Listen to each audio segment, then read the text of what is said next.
Good evening, everyone. My name is Liz Escobedo, and I am faculty in the History Department here at the University of Denver. And I would like to welcome you all tonight to our screening of the award-winning documentary short film, Welcome Strangers. Before we begin, I'd like to thank a few people, including Garrett Savage, the film's producer, for sharing this important work with our DU community, Professor Susan Walter for her partnership in the Casa de Paz learning community, and members of our CAHSS team, Jennifer Gardner and Laura Miller, for their help in making this event possible. Welcome Strangers tells the story of Sarah Jackson, the founder and executive director of Casa de Paz, a nonprofit that supports immigrants that are recently released from immigrant detention as they journey home to reunite with their families and with their loved ones. Sarah is assisted by Oliver, the lead host at CASA, and over 1,000 volunteers as they provide hospitality and they help reunite guests with their families. It is a tremendous honor for me to introduce tonight's film and the talkback that follows, mainly because it has been one of the greatest joys of my time at DU to partner with CASA. DU students are among those many volunteers that assist immigrants on their journeys home by taking college classes on immigration and then working in service learning partnership with CASA. Many of these students are with us now in the audience, and we look forward to their questions. Tonight, you all will have the opportunity to learn more about this tremendous organization and the people behind it. This is the story of what true hospitality looks like and the ways in which individuals can make a difference, one simple act of radical love at a time. The film's running time is 21 minutes, and we will then jump into our talkback session, since we are very fortunate to have with us tonight Sarah and Oliver, in addition to Dia Sokol Savage, who is the film's director. Dia.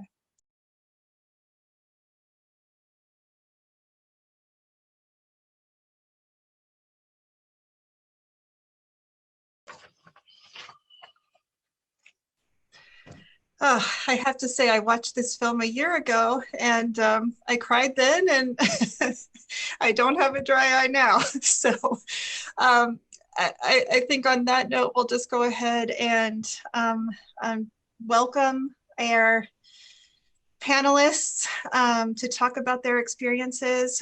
We are so happy to have with us Sarah and Oliver, who you met in the film, and then also Dia Sokol Savage, who is the film's director. And so please, we would love to hear from you. You can go ahead and type your questions in the Q&A function. And maybe while the audience is getting their thoughts together, we can start out with one question that I have that I think many of our audience members are probably wondering. Can you share how your collaboration on this film came about? Sure, I'll start that off a little bit. First of all, hi everyone. Thanks for spending not just your evening, but this momentous day, the end of this momentous day with all of us. And I have watched this movie, 4 bazillion times, and I still get chills in multiple parts of it. So it was kind of those chills that really started this project before they were on camera. Those chills happen nightly. Those moments of just incredible, contact and community and kindness. And I heard about this. I'm from Denver originally, although I was living in New York for a long time. And my mom went to a training at Casa de Paz during the summer of 2018 when the Trump administration had put the zero tolerance policy into effect, where families were being separated and children were being, torn out of their parents' arms. I was feeling really helpless and overwhelmed. And I talked to my mom and she's like, oh, I did the coolest thing tonight. And as soon as she told me, for me, it was just one of those, now looking back, life-changing moments, but it just, I hadn't thought about the experience. I'd been so focused on what was happening at the border, what's happening in detention centers, and I hadn't even thought about this moment of release. And I just thought it sounded amazing and inspiring. And I'm a filmmaker and a television producer. And so that's my way of approaching things, is telling stories and putting them in front of the camera. And I reached out to Sarah. I think a couple days later, I was there sitting around a table with Sarah and Oliver, just like talking and getting to know each other and laughing and sort of basically pitching my idea for how I would, what I saw the film as being and a way to approach it. And we had an instant rapport, and that rapport grew deeper over the months leading up to our shoot. So that's kind of how the film part was born.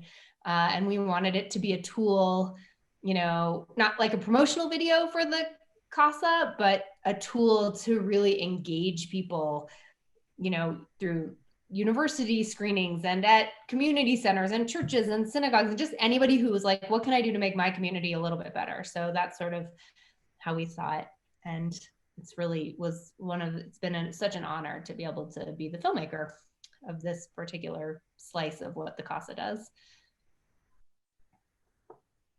I will never forget that email that I got from you, Dia, because not that you were bragging about yourself in the email, but you were trying to make yourself seem legit, like you're a legit filmmaker.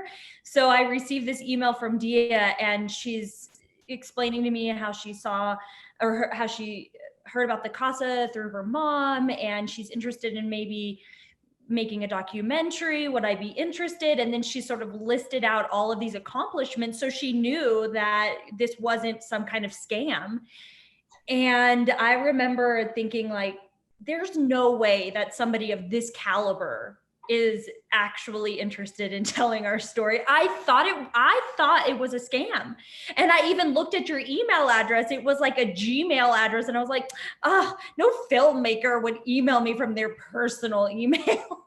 But I didn't think it was a scam. Like, once I met you, I was like, oh, she's authentic and genuine and actually wants to tell our story. But I was like, this is too good to be true. Who would actually do this? And even to this evening, I'm still blown away. I was just texting with Garrett, the producer of the film, and I just picked up on the fact that there was an actual orchestra with a composer making the music for the film. I thought it was just like a soundtrack from someone had already created, and you're like, this is a good song to use on the movie. But I just saw that there was like a violinist and all of these musicians that actually made the music just for the film. I didn't know that until tonight. I'm still blown away. Ah, shucks.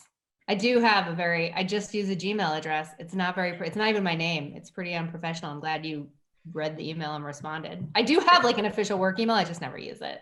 I picked up on that Gmail right away. A lot of our viewers are curious how COVID has impacted your efforts and the volunteer experience.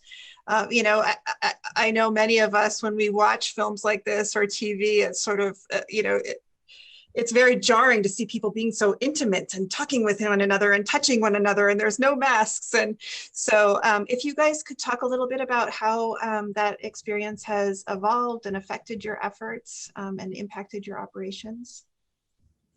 Sure. Oliver, I'll start off by just sort of a big picture, and then maybe if you want to talk about the cow. Cool. I think you're on mute too, just by the way.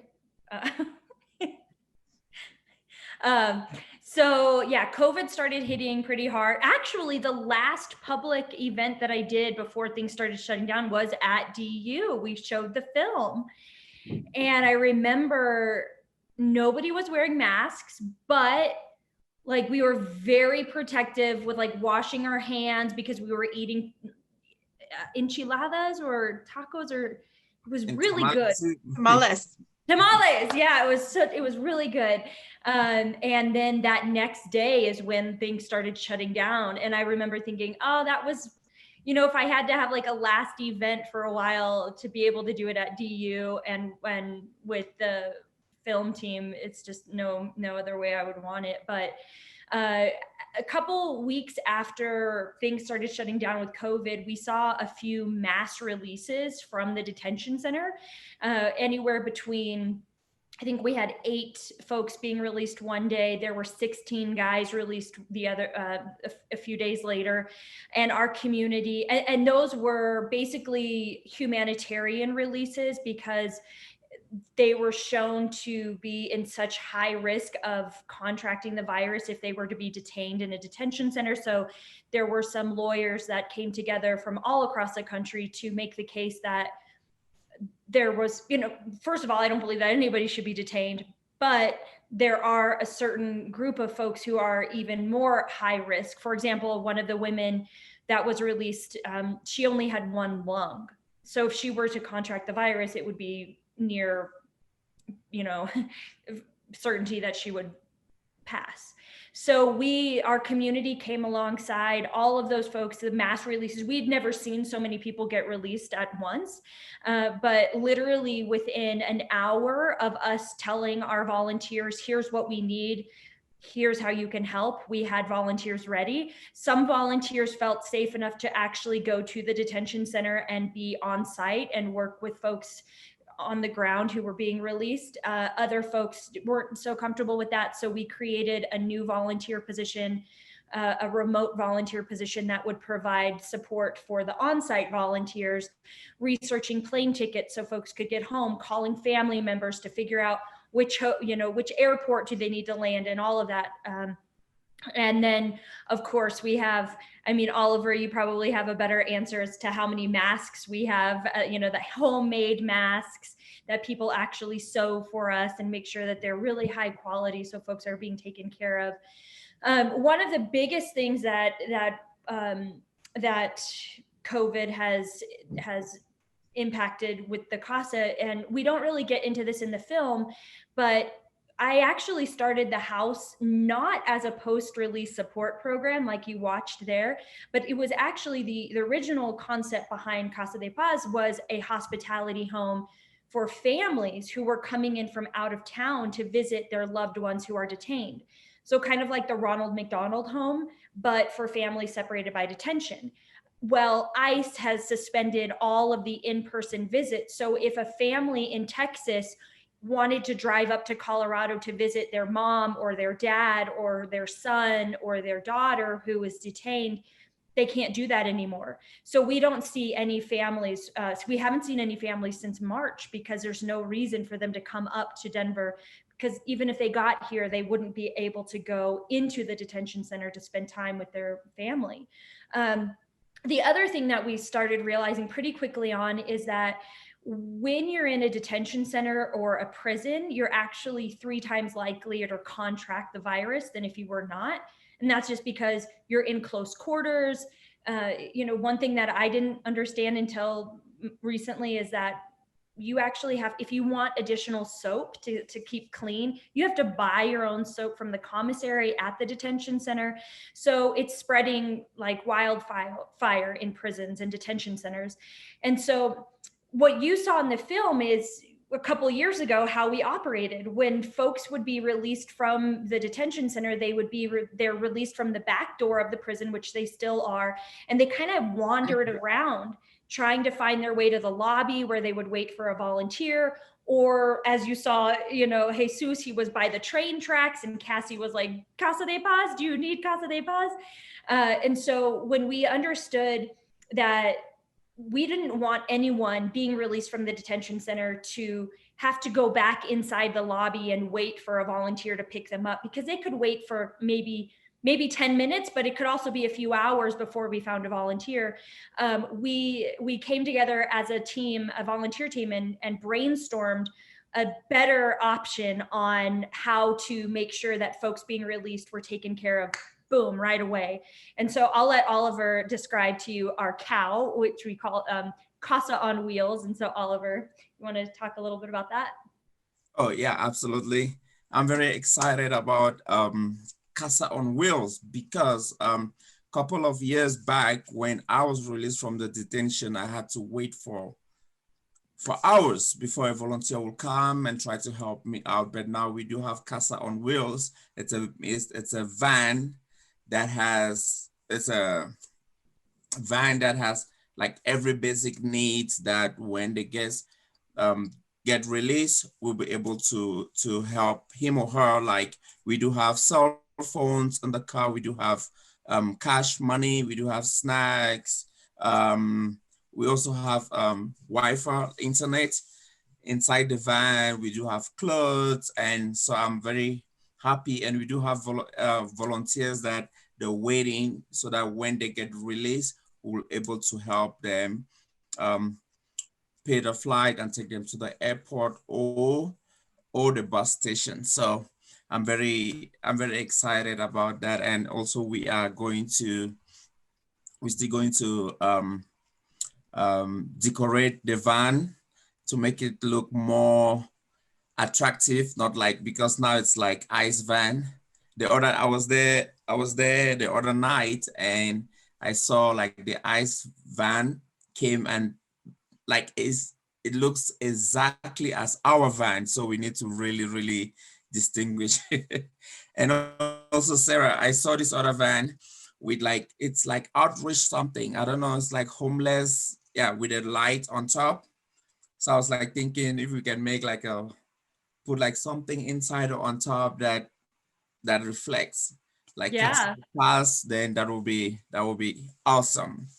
Oliver came up with the Christmas name. lights. Christmas lights! Inside, make it like so bright and warm and welcoming. I'm really into Christmas lights. We use some Christmas lights to light this film, so. Can we get a disco ball in there too somehow? Oliver came up with the name Casa on Wheels, which makes sense because it's parked right outside the gate of the detention center. And like he said, we've got volunteers in there throughout the day, just keeping an eye on the back door. So as soon as someone is released, we're there to greet them and welcome them. But so Casa on Wheels, abbreviated is cow. And so we call it the cow. And then I was like, what if we painted it like a cow and just like did like black spots on it? And that quickly got vetoed. Nobody liked it. So it's not going to look like a cow, sadly. We also have, from the comments, I think we have a lot of students and faculty that are in the Media, Film, and Journalism Studies program at DU, and then also taking digital storytelling classes for social justice. And so some of these audience members are curious about the ethics involved in doing this sort of filmmaking, right? So were there any difficulties in sort of explaining your vision to those who are released, or negotiating whether or not they wanted to be involved? At what point did you negotiate those permissions to film, given that this is, right, this is, I imagine, such a fraught moment for those who are just being released. So what did that look like? What did that process look like? Yeah, that is, probably the central question when you're trying to tell this kind of story. Certainly the conversation that I mentioned earlier, the first conversation I had with Sarah and Oliver, was a lot about that and the approach. And, there's a lot of different ways, of course, to make movies and approach, and do things. And I wanted to be very observational and documentary, feeling like you're really watching something unfold, as opposed to sort of a film of talking heads describing what the mission is. But, keeping the dignity of the people who just been released, their privacy, their right to say no, and acknowledging this is just such a vulnerable moment, was huge and very central. So there's a couple of different things that we did. One thing is we had a translator, not an off-camera person. So we also kept our cameras way back so that we could let the volunteer go and have the conversations that they would have. And we would ask, and that way we could approach people and explain it. But the main thing really with anything is like explaining it again and again and again. You saw with Javier in the car when he's so visibly nervous and thinks he's being taken back. Well, he later on, he said, oh, I wanted to jump out of the van, not because of the cameras being there, just because he was really freaked out about the experience. So for him, it was like, we had to keep checking in with him throughout the night and re-explaining what we were doing and saying, are you comfortable with us sharing sharing this part of your story, and also making assurances that we weren't going to do anything that would compromise their cases. And so a lot of that, like, I felt like the first 3 times he was like, sure, no problem. But it wasn't until he had spoken to his family and had a meal and everyone was hanging out and laughing that, like, the 5th time we had that conversation, I felt like he really could hear it. And, for me, it was really important that everyone was consenting, not just the first time we asked them and not even the second time, but really feeling really good about what we were trying to do. And because they had this experience at the CAHSS-A, you can feel it. It goes from who's this stranger who's trying to take me back to immigration to like, oh, I'm surrounded by friends. These people really are here to help. It felt like we could really kind of get some, something that felt like, okay, I feel really okay using this. There were also people who said no, right? When when they first came out and we explained what we were doing. And we respected that. A lot of those people, one of my sad parts of the film is we don't have any women who were released, and all the women who were released during our shoot window weren't comfortable giving permission at the beginning. By the end, I think they had all stayed overnight and we were around during the day. By the end, they all said, oh, it's fine. You can totally use this. But because we'd missed some of that journey, I didn't feel like we couldn't really tell their whole stories. We also consulted after we had filmed, we consulted with, immigration lawyers. We were very careful about what information we put in here, and we, really ran it by a number of different experts to make sure that we didn't do anything to compromise their asylum claims. So it was a multi-tiered approach. I mean, also, like, it was hard because we were sticking a camera into, anytime you insert a camera, you do sort of change the reality. You do change the experience a little bit. So, I wish there was a way to say we didn't change it at all, but I think, the camera was there. And really what the best thing we could do was like earn the trust of the people whose stories we're telling. And, that I think we did both just by being in the CAHSS-A and the volunteers doing it, but also, like, I'm always, whenever I shoot, I'm like, oh, here, this is my camera, this is what's happening. Do you want to listen to the audio? Do you want to, like, really making people understand what the filming process is, and that we're people. And I spend a lot of time when we're not filming, like, schmoozing and talking and just kind of connecting. So it's not just like camera in your face. That's it.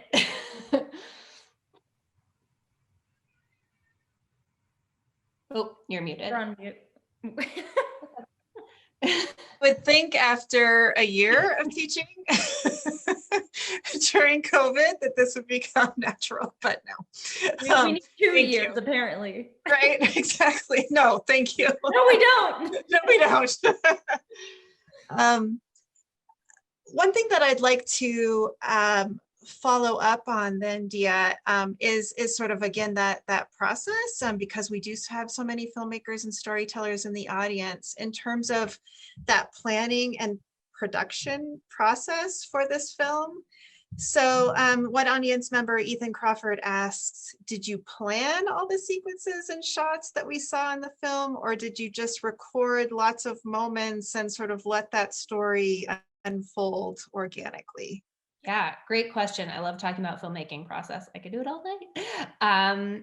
So, we didn't know what we were going to get. I mean, so there's only so much planning we could do. But that said, we planned the heck out of it. It was crazy. For weeks leading up, really like a month, not only, first of all, I like pre-interviewed everyone who Sarah connected me with. So from volunteer, we had DU students who were volunteering the nights that we were filming. I talked to all of them just to get a sense of people and a sense of like, well, what do you do? What's your process like? Do you stop by the CAHSS-A first? Do you, where can I meet you? Because I was trying to figure out like what our entry points would be. And so I did a lot of pre-interviewing. Also, that just introduced me to characters, who we might, and storylines that we might follow. We really didn't know. I mean, one thing is we cast a really wide net. And then once we started filming, we sort of knew, oh, I think this will be our story. And then once we edited, we kind of put it all together in a new way.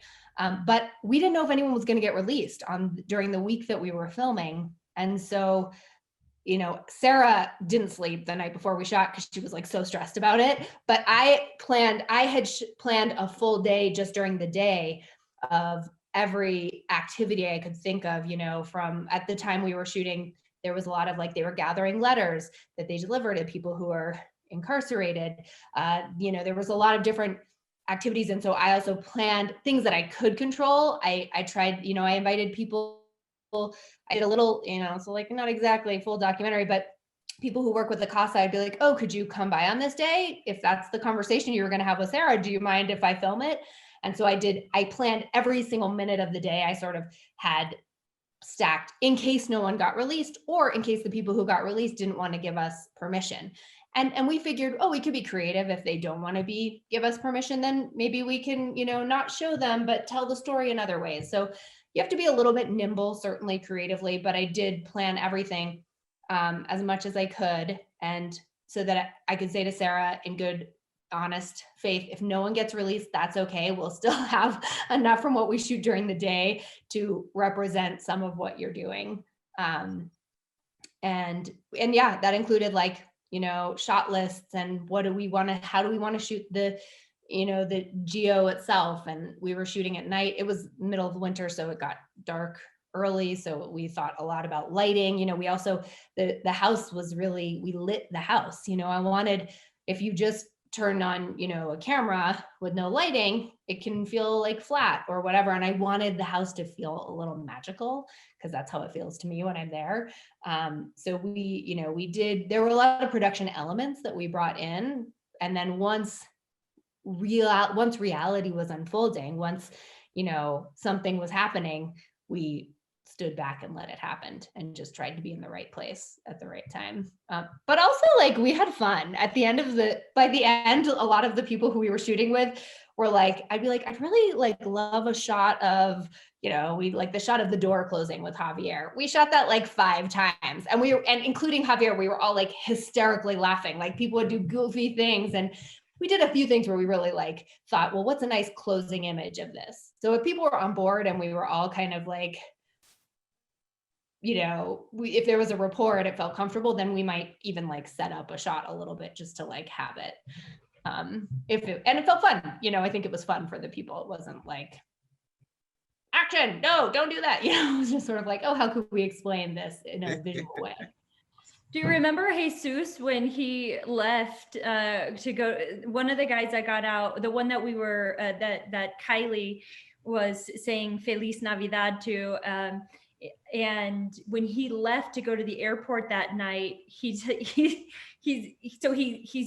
comes to the United States as an asylum seeker, right? Gets detained instantly, gets put into this prison, is there for months, and then he gets released, and then he meets our team, our volunteers and the film crew, and he's just where am I? This is crazy. This is so cool, and I feel so at home already. And then he left that evening to go to the airport to catch a flight to get home to his family. And Oliver, was he going to California?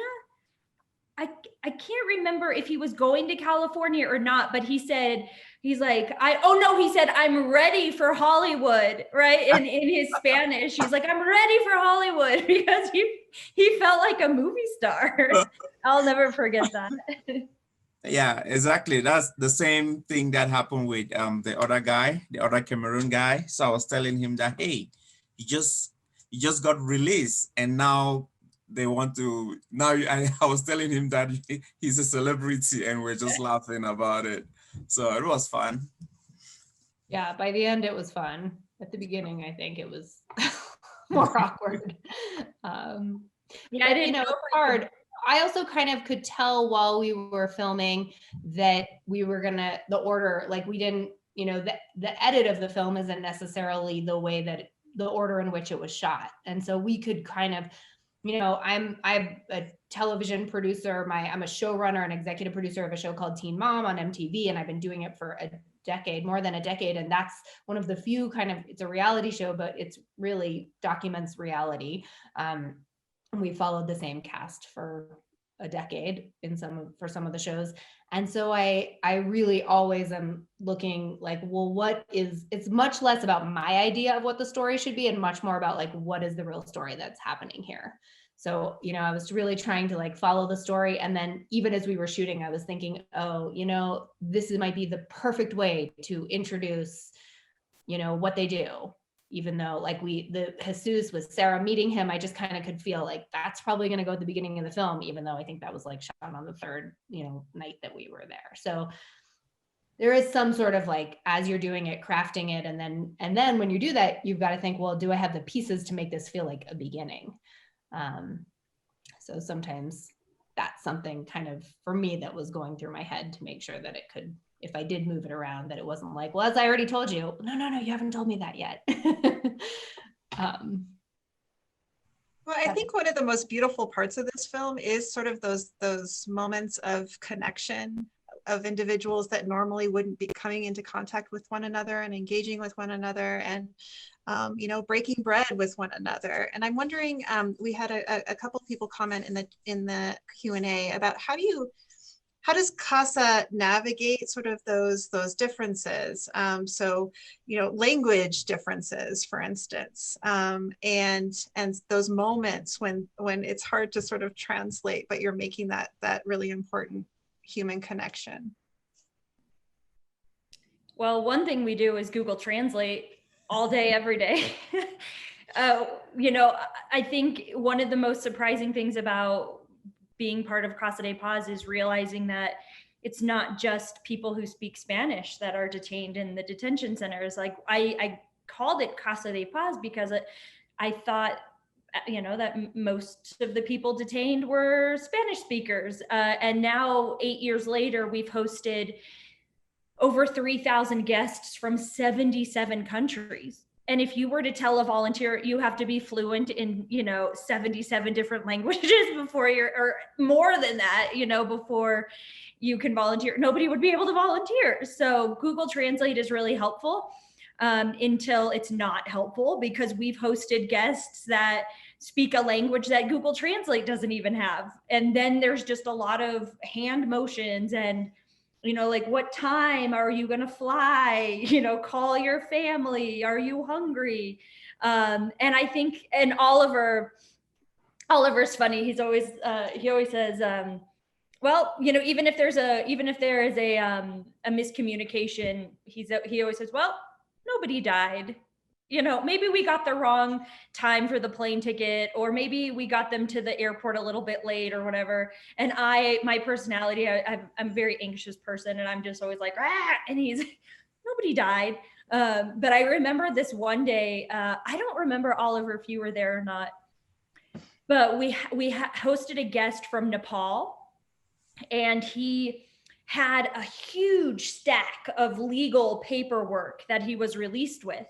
And this is information that is very important, right? You don't want to lose this paperwork. It's basically showing that you can stay in the United States legally. You've been released from ICE detention.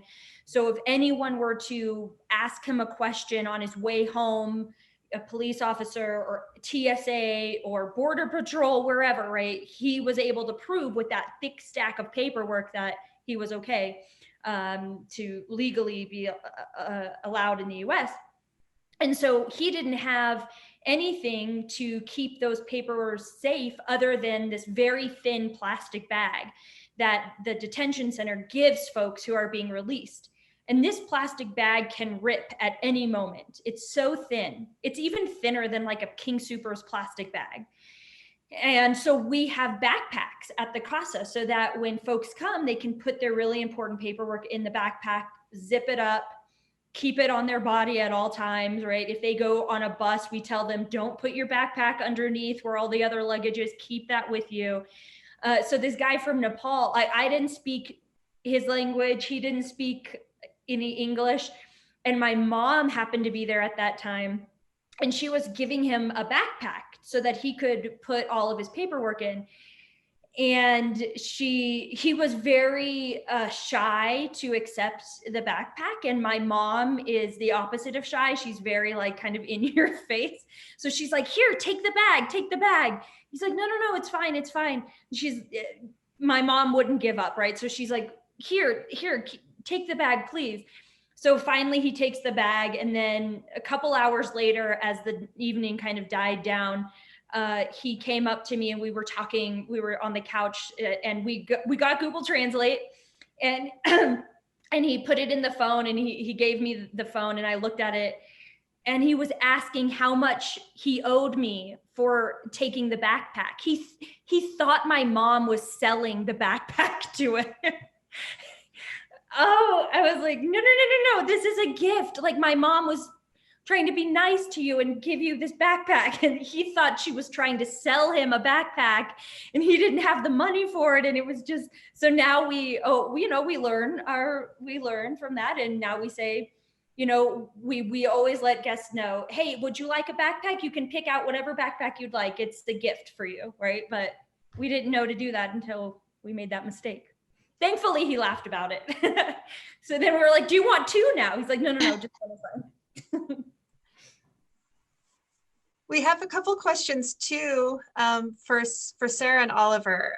It sounds like some of our students are just really inspired by this story of starting a nonprofit that's supporting immigrants in the community. And then others are really just, some of our attendees are looking to hear a little bit more, Sarah, about how you started the CAHSS, and then how you met Oliver, and how Oliver went from being an immigrant himself to staying at the CAHSS to working there, and what that looked like. Sure. So I'll start with the beginnings of the CAHSS, and then Oliver can share a little bit about how we started working together. Is that cool, Oliver? Oh, yeah. Cool. So about 10 years ago, I was living in Colorado Springs, and I was working at a church. And I loved my job. I was the pastor's assistant, and I kind of just did my daily duties. I would go home, I would work out, I'd make dinner, I'd go to sleep, and I'd do it all over the next day. I was very happy. I lived a very structured I knew exactly what I was going to do at every time of the day for a month in advance. And I didn't see my life changing at all until I received an opportunity to go down to the Mexico-US border, the Arizona-Mexico border. It was a trip through the church to learn about immigration, and specifically through the lens of a Christian biblical perspective. How do we treat immigrants that come to the country that we live in? And honestly, the only reason I said yes to go on the trip is because it was a free trip to Mexico and I wanted a vacation. I actually didn't care to learn. I know that sounds really bad. I just needed a break from day-to-day life. So I went down on that trip, and we spent about 5 days on the border. Some of the time we spent on the Mexico side, half of the other time we spent on the US side of the border, just learning, right? Meeting people who were coming to the United States seeking asylum, or we were meeting people who had just recently been deported and separated from their families. And we toured the Border Patrol facility. It was one of the most terrible experiences of my life. And we put water out in the desert so that immigrants wouldn't die from dehydration. And that trip changed my life, because for the first time, it wasn't hearing about immigration on the news. It was actually meeting a person who was really affected by our immigration policies and laws. And I knew it's just not the right way to treat people. I would never want to be treated the way that I witnessed people being treated at the border. I would never want my family to be treated that way. And I knew there had to be something I could do to welcome immigrants and show them, like, actually, we want you here. Like, you're welcome here. You belong here. So I came back from that trip, not really knowing what I wanted to do, but just sort of knowing I wanted to do something to put families back together again that had been separated by detention. So I moved up to Denver, started attending lots of immigration related events. You know, if I had heard about an event like this, I probably would have shown up to it tonight, or I just kind of immersed myself. I was a sponge wanting to learn as much as I could. And at one of the events, it was actually a protest at the detention center. Somebody mentioned this name El Refugio, which means the refuge. And it's a hospitality home in Georgia that hosts families coming in from out of town. And immediately I knew that's what I want to do. There's no hospitality home like that here in Colorado. There is a detention center, and it's having a place like that was all about creating a space so that families could be reunited again. You know, whether that was a family coming in from out of town to say goodbye, to their family who was about to be deported, or maybe a family coming in from out of town to pick up their loved one who's being released, right? It's just this opportunity that families could be together again. And I was like, that's exactly what I want to do. It's all about putting families back together again. And then I also thought, this is going to be so easy. All you have to do is get a house and let people stay with you. And really, at the end of the day, it is very simple. It's simple acts of love, like you mentioned before, Liz. But as we started growing and hosting more families, and then eventually getting calls from the ICE officers telling us that people were being released and had nowhere to go. And then we started taking in released immigrants. Then we started getting more volunteers, and it was just a lot to manage. And then on top of that, I had started a volleyball league to raise money so we could pay the bills of the CAHSS, and I was just a little overwhelmed. And that's when actually I met Oliver, is right around the time where I was looking to add somebody to the team to help. And so Oliver, I love this story. So why don't you tell it? When I got released from the detention center, I didn't know anywhere to go. So actually it was a security guard that, because I used to volunteer in the kitchen and help clean the detention center. So I was talking with a security guard like, hey, by the way, I was in California. I came in through the California border, so I was detained in California. So when they told me that, hey, Oliver, you're going to Denver, no, you're going to Aurora, Colorado, I was like, what is that? I did not know anything. I've never heard about Aurora, Colorado. So when I came,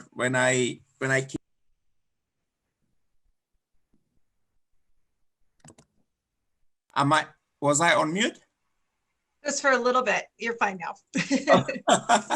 So, all right. So when I was transferred here, I did not know anything about Aurora or Colorado. So a guard told me that, hey, don't worry, if you get released, there's a lady that can help you out. You can spend a couple of days in her home, then before you go where you're going. So when I got out from the detention center, I called Sarah, and she sent a volunteer to come pick me up. So I was released at about midday, and the volunteer came like late, around 5, 6. So that's why I'm excited about Casa on Wheels, because when you release now, we do have volunteers that will help you immediately. So I got out from the detention and I came to Casa de Paz. Like when I stepped, it was just on the other side of the detention center. It was a 1-bedroom. When I got there, and yeah, immediately I stepped into Casa de Paz. I felt like home. So for like hours, I was busy calling, and I was just like very free and comfortable, and it was very nice. And no, Sarah, I want you to talk about how we met, not me. Well, this is so the first. Okay, so I was not at the CASA, and we at that time when Oliver, when you were first there, we had a 1-bedroom apartment right across the street from the detention center. And so I was gone for that night. I think that you spent the first night there. And then I got home the next day, and I just like walked in, right? Because it's my home. And I didn't knock or anything. And Oliver was there in the living room. I don't know who you thought I was, but I don't think you knew that it was my house, because you literally were like, here, would you please like to sit on the couch, have a seat? And then he offered me a bottle of water, and I felt like royalty in my own home. And within a few seconds of meeting you, Oliver, I knew that we were going to be friends forever. I didn't know exactly why I felt like that, but I just knew instantly. I was like, there is something about this guy that I just want to be around him. And so, so then parents at the time were living in Germany. And I was about to go over to Germany to visit them. And the couple that I had set up to stay at the Casa while I was gone, they had an emergency situation medical wise, and they were in the hospital. So I was about to leave for Germany, not having anyone lined up to take care of our guests at the Casa. And as I was getting this news, I was in the same room as Oliver, and I'm thinking, well, maybe I could just ask Oliver, like, do you mind staying here at the Casa for a couple of weeks? And then literally every day, just go back to that prison that you were just locked up in for over half a year, go back there and see if anyone's been released and if they need to stay at the Casa. And without even a hesitation in your voice, you said, yes, I'll do it. And that's sort of like the beginning of our friendship. Was originally I thought, well, maybe he'll just take care of our guests for a couple of weeks while I'm gone. So I get back from Germany. Oliver, tell about Oklahoma. Yeah, so I spent a couple of weeks at the Casa, and I had to go back to Oklahoma, where because before they release you, the judge will ask you where you going to in the United States.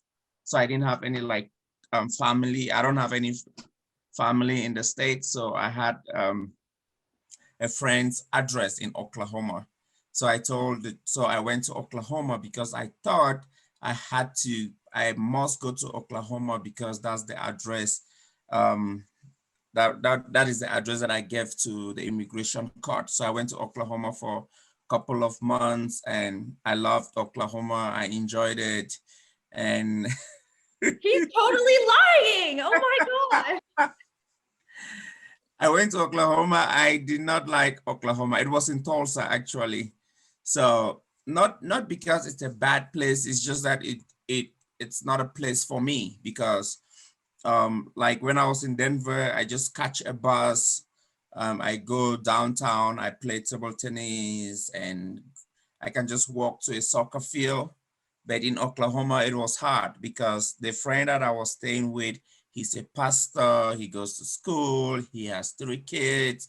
So his program, he had to, one day, I asked him to go drop me for practice for table tennis. It was like an hour away. That guy missed, just imagine you are the pastor and you miss the church service. He was mad, but he didn't want to show, you are the main pastor and you came late to church because you had to go drop me. So he's a very nice guy, good guy. And I just realized that no, Oklahoma, it wasn't a place for me. So there was a tournament in downtown Denver, a $1,000 tournament. So I was like, hey, Sarah, I want to come and participate in the table tennis tournament. And Sarah bought my bus ticket to come back. And I played it, the table tennis tournament. That was my first check that I got in America, $1,000 US. So, and from there, and Sarah asked me if I want to stay and become the main host of Casa de Paz. I was like, absolutely, because first, I like what Sarah is doing, helping other immigrants. I want to be part of that. And secondly, I didn't even know where to go. I was still struggling. I didn't have, because when they release you from the detention, they don't just give you, hey, yes, your green card, or yes, your work permit. It took me like 4 or 5 months to put everything together before, yeah. So that's where I just decided to just be, and long story short, I'm still here at the Casa. Well, and when we first met, we met in the 1-bedroom apartment where the Casa was started. And then when you came in from Oklahoma to play in that tournament, we had just moved into a home down the street, because after hosting hundreds of people in a small 1-bedroom apartment, it just wasn't, I was like, I wonder because I was constantly sharing my bedroom, and then we were having people sleeping on the floor because we didn't have enough space for them. And we finally saved up enough money to rent a larger home. And the house, you know, it had a roof. It had 4 walls. It also had mice, and it had, you know, mold, which I did not know about when we moved in. But Oliver, I'll never forget, like, I was so happy that we finally had a house and we had bedrooms for all our guests, and we had like the most what's that word? Rickety bunk beds that were just like so fragile, but like they were beds at least that you didn't have to sleep on the floor. I was so excited about it, so I lived upstairs in the attic, and then Oliver had the downstairs basement part, and the basement was a little bit like a dungeon. It was really dark and kind of like musty, and the doors, like you had to kind of like crouch down to get into the bedroom door. Like whoever designed this basement, it was just really weird. And I will never forget how you described it. You were like, this is my mansion. And I'm like, this guy is good for me, because I'm like seeing all these negatives, and you're like, this is my mansion. I'm staying in a mansion. Like, I loved it. And now we moved from that moldy, when we found out there was mold in that house, we got out of it. The house that we're in now does not have mold, well, we saw one mouse, but it was outside, so that's okay. We have some other questions too, in our last 15 minutes together. And I'll make this a 2-parter. We know that sort of getting released from detention is that important first step, right? And having a place to go where you can be on your journey to reunite with your family, and getting that support is so key. But that immigration process is far from over for so many, right? So how are released immigrants connected to legal services and other types of services that they might need once they leave CAHSS-Casa? And then I'd like to draw Dia into this conversation too. And I'm curious, and Sarah and Oliver, this can be a question for you as well. Has CAHSS-Casa been able to tap into sort of immigrant rights organizations, advocacy groups to support immigrants on their future plans and future engagement with the immigration system? And has this film played a role at all in advocacy, right? And ending detention for immigrants, right? And ending detention for immigration civil cases. Yeah, I'll talk a little bit about the connecting to different services. So at the CAHSS-Casa, I think one of the reasons that we've been so successful in the sense of doing exactly what it is that we say we're going to do is because we're really focused on that hospitality, on hosting families, on hosting immigrants who are released, and really not adding too many programs, not wanting to reinvent the wheel. This was one thing that just wasn't offered here in Denver. So there are quite a few nonprofits here in the Denver area and all across the country that can help to provide some of the assistance that released immigrants might need if they've been released and are still in the process of fighting their case or trying to apply for a work permit or whatever the case is. And Oliver actually was one of the guests that I referred to Lutheran Family Services here in town, and he received a caseworker and started helping with some of the logistics that he needed to tie those loose ends up. Now, there were some other holes in the system that some of our volunteers noticed. For example, one of them was a bond fund for immigrants who are in detention, because oftentimes you can be given a bond by your immigration judge, and if you can pay that bond, then you can be released from the detention center, and you don't have to be in a prison while you're waiting the verdict of your immigration case. And so one of our volunteers asked me if I had ever considered starting a bond fund. And I said, no, but have you? Because clearly you have. So what about you starting it? And so Francie started an immigrant freedom fund, a bond fund, and they've released nearly 100 folks now since they started a couple years ago, and it's a rotating bond fund. So they pay the bond for somebody, they receive the money back. Once that case is completed, they use it again for somebody else.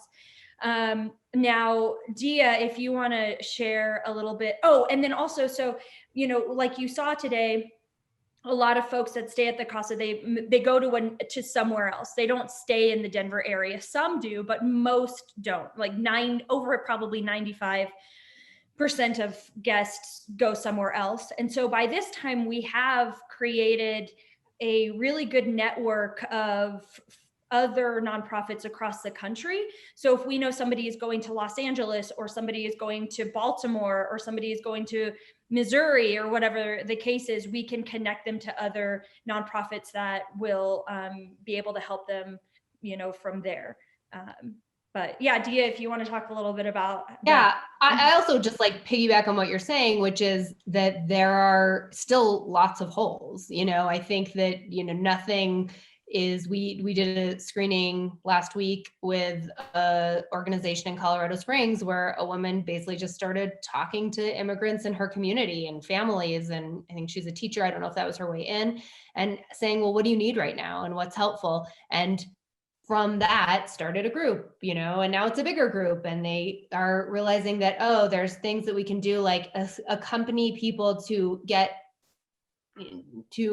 basically deal with petty kind of legal issues. So, you know, the difference is like if one of us gets a speeding ticket, then we just, you know, go pay it. I write a check or I go down to the station. But if somebody who is going through this immigration process gets a speeding ticket and doesn't pay it, then they have a warrant out for their arrest and they can be deported. And, you know, just sort of the disruption, and that it can be very disorienting if you don't speak the language, or you don't, you know, understand exactly what room to go to, or, you know, how to navigate that system.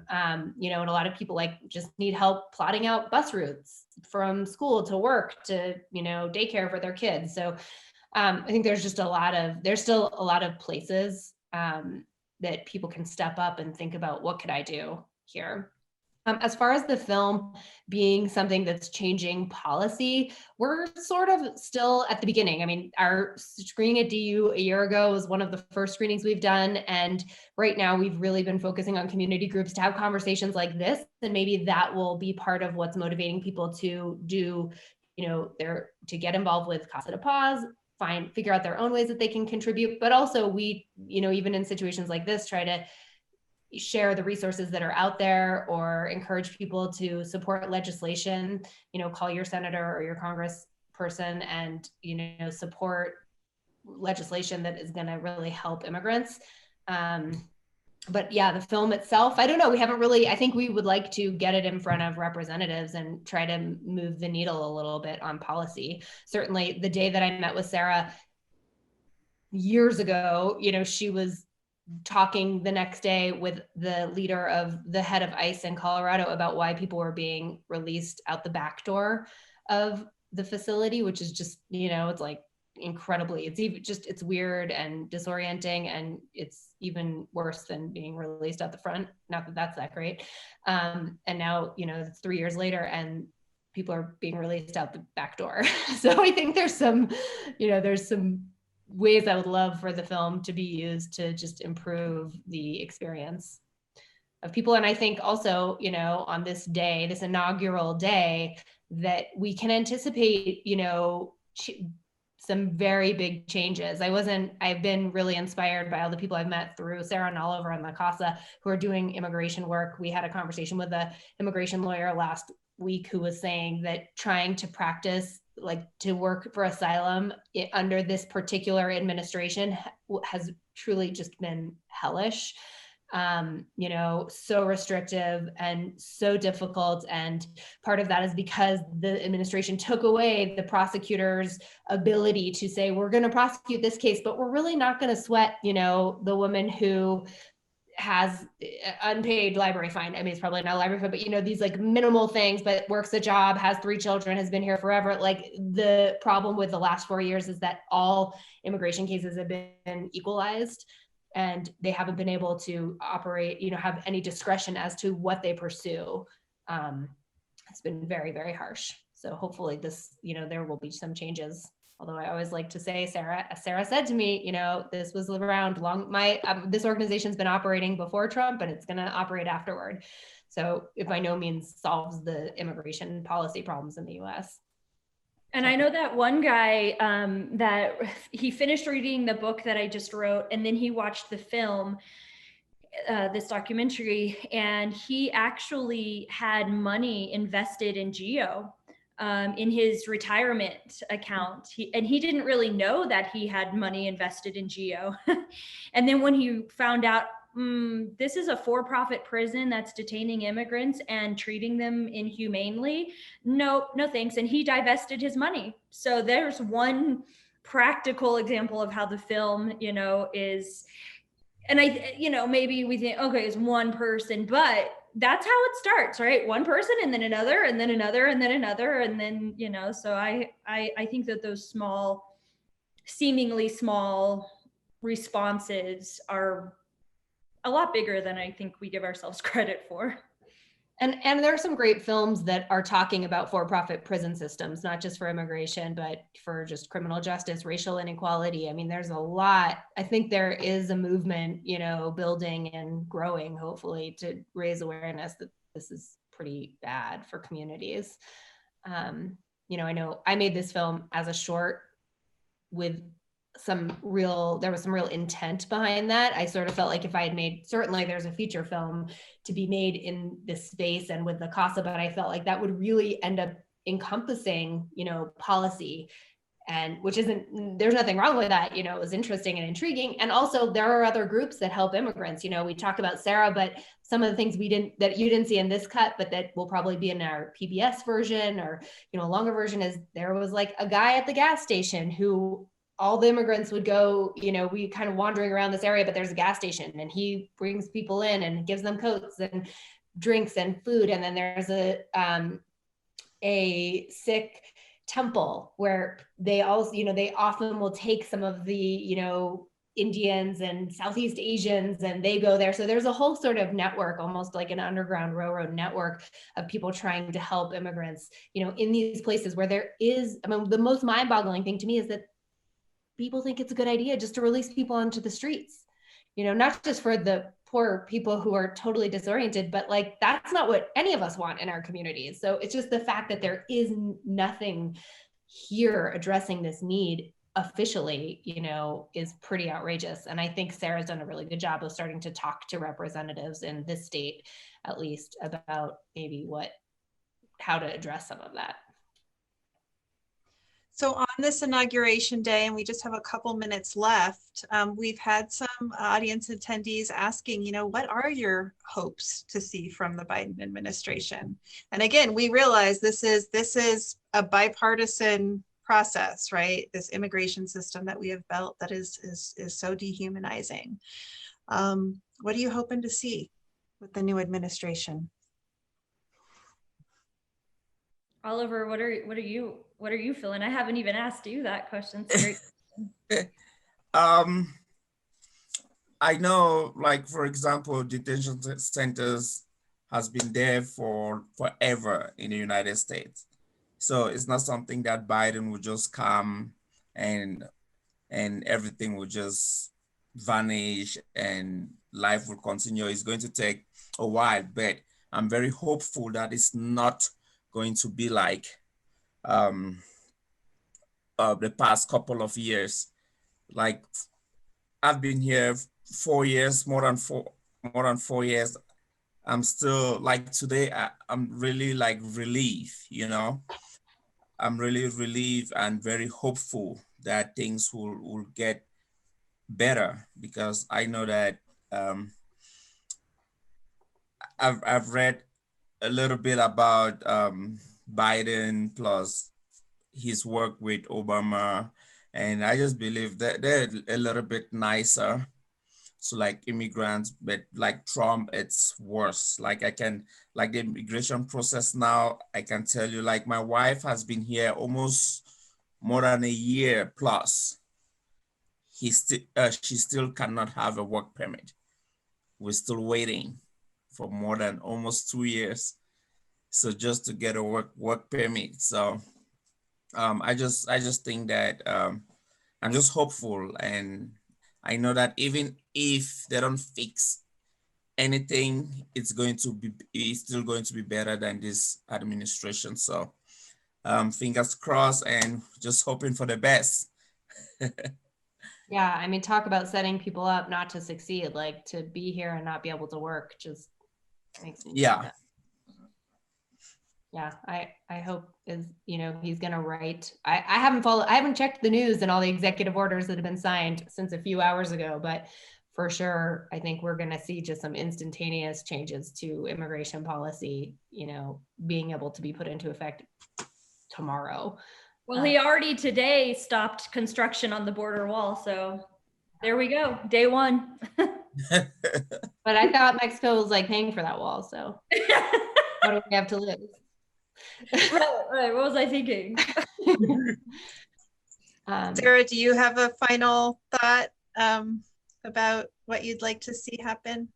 I'm just hopeful that there's less dehumanization of immigrants, right? Like, I'm very looking forward to the president not calling immigrants, aliens, and just words that we shouldn't be using to describe a human being. I was listening to Brene Brown's podcast today, and she was talking about just how slippery of a slope it is when we dehumanize people. And so even just calling immigrants people or immigrants and not saying illegals or aliens, I think that there's power in our words, and I'm hopeful that there will be less demonization and dehumanization of immigrants.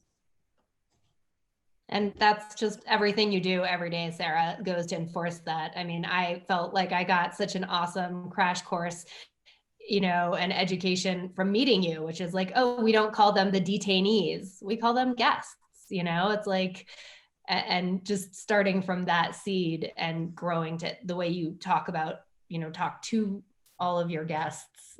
It really does matter. Thank you all so much for being with us tonight. It's a true honor, a true pleasure. And as one of our attendees said, thank you for all you do to ensure that immigrants are safe and feel welcome at CAHSS, and remaining an inspiration to us. It was a pleasure to be here with you tonight. For those of you who are interested in CAHSS, we shared links in the chat. Thank you, Susan, for keeping us posted on Sarah's book and organizations that work in tandem with CAHSS. You're also welcome to reach out to us. I know that Sarah has great correspondence skills. She's always at the ready to talk about CAHSS and to share her experiences. If you want to reach out to her, her contact information is on the Casa de Paz website. And then of course you can reach out to me should you have any further questions. I'm in the history department at the University of Denver. Thank you all for being here tonight. And I'll add a plug. Feel free to reach out to us through the Welcome Strangers film.com website that goes directly to myself and Garrett, the producer. And if you want to just talk about, especially for you film students, talk about your social justice ideas for films, we are so here and ready to bounce ideas with you. So please. Thank you so much for the generous invitation. That's great, Dia. And she means it.